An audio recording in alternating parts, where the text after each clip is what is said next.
Welcome back to Romantasy Chaos HQ, the podcast. We are Avery and Xavier Harleston, healthcare professionals by day, romantasy theorists, and aspiring authors by night. Today we are covering the epigraph from Iron Flame, chapter 21. This is your warning. There will be spoilers for the entire Empyrean series. If you have not read all 3 books, it may be time to turn back. As honorary members of Second Squad, we cuss a lot and discuss very adult topics and we make a fuss about Netflix and chill. We like a challenge, so we tackle each epigraph without prepping, placing it into context for the whole series, not just the chapter or book it's tied to.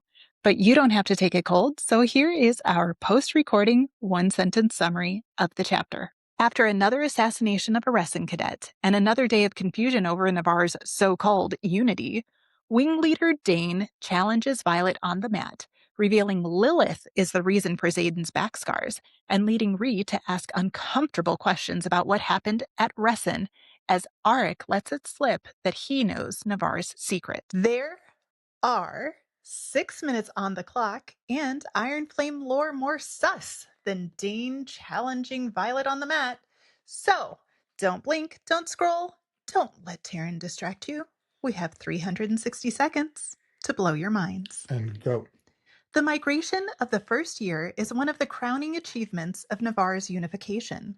What a celebration of the human spirit, to leave a life of war and enter one of peace, blending people, languages, and culture from every region of the continent, and forming a cohesive, united society whose only goal is mutual security. Navarre, An Unedited History by Colonel Lewis Markham. Markham likes to edit. This is not an unedited history, certainly. I mean, it sounds very poetic, right? And beautiful, but isn't this essentially the you could have, isn't this what the Nazis did? Yes. So I mean, this is Navarre, a propagandist history by Colonel Markham, who is now General Markham because people liked his propaganda so much. Because this is isn't it wonderful? There was a war. We have peace. Not we had a forced migration of anyone that didn't agree with us, and now have put the dome of protection only over people that agree with us. And oh, by the way, if you don't agree with us, we're going to kick you out of the dome. You not only have to agree with us, you have to conform to us. So you don't even have to agree that what we did was right. Not just that, you have to now speak our language and leave your language behind. You have to get rid of your culture. You have to just fully enmesh yourself in the specific way of living that we have set out. Because that's the only way you can be safe. Yes, because conformity is safety. And we are all one as long as we're all in agreement. And if we're not in agreement, then we're still one because you don't exist or belong. I mean, the whole goal of this was to create an other.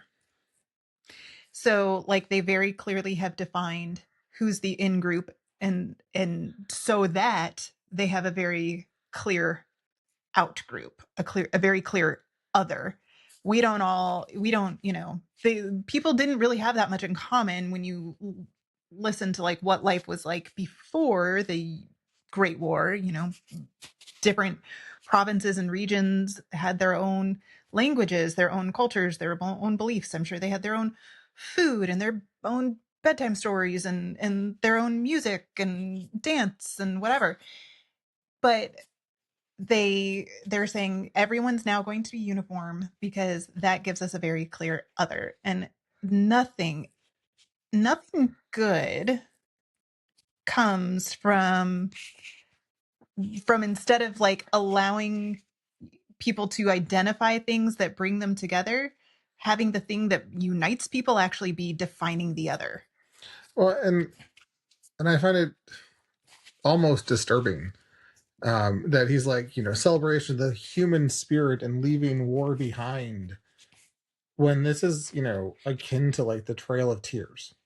Like, you don't belong here. You have this long to leave, and if you don't have enough supplies, you can't get there. The land isn't what you want it to be once you get there.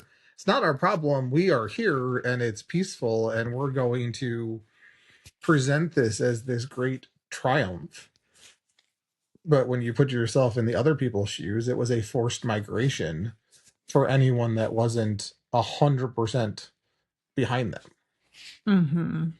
Do you believe that this phrase, whose only goal is mutual security, do you even that, it's such a reframing of what their goal was? Well, I'm very curious who's mutual in there, because the mutual that makes sense to me is dragons. That this was about the mutual security of the green dragon hatching grounds, the dragons that migrated with them, and Navarre, which was essentially the group that fought together, because it completely ignores that there, for hundreds of years, were still dragons in Orisha. Mm-hmm. But they weren't bonding with human dragons. They weren't getting riders. So they did not have signets. They did not have the battle readiness. They could not fight the venom. But there was a group of dragons that said, we're not living like the rest of you, even if we're not protected. Well, and that's the other thing is, what about the griffins? So before they kind of split into Navarre and Poromil and the barons, and before they had the wards that kept out the griffins, did griffins live everywhere in the continent? Well, was it a forced out migration of the griffins?